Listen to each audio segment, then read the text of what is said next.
Okay. Hi friends. Welcome back to our YouTube channel Bunny updates. Friends ఈరోజు వీడియోలో ఇప్పుడేంటంటే morning మనకి ఏపీ ఇంటర్ సప్లిమెంటరీ పరీక్షా ఫలితాలైతే రిలీజ్ అవ్వడం అయితే జరిగింది friends.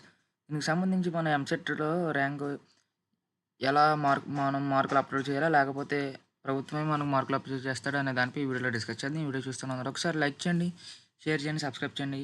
Me friends and family members కూడా షేర్ చేయండి. ముఖ్యంగా మీ ఫ్రెండ్స్‌కి మాత్రం షేర్ చేయండి ఫ్రెండ్స్. మన ఛానల్ ఎంతో ఎడ్యుకేషన్‌కి సంబంధించి ఎడ్యుకేషన్ అప్డేట్స్ గురించి మన ఛానల్‌లో అప్లోడ్ చేస్తూ ఉంటాను. మన ఛానల్ సబ్స్క్రైబ్ చేయండి, లైక్ చేయండి. మీ ఫ్రెండ్స్ అండ్ ఫ్యామిలీ మెంబర్స్‌కి షేర్ చేయండి friends.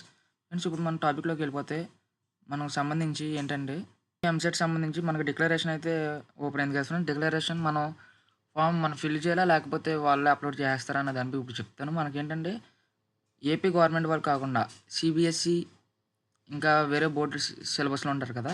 Telangana board, Karnataka board students మాత్రం అప్లోడ్ చేయాలి ఫ్రెండ్స్. ఏపీ బోర్డ్ సిలబస్ వాళ్ళు మాత్రం అప్లోడ్ చేయనవసరం లేదు. మన సప్లిమెంటరీ వాళ్ళైనా సరే అప్లోడ్ చేయనవసరం లేదు.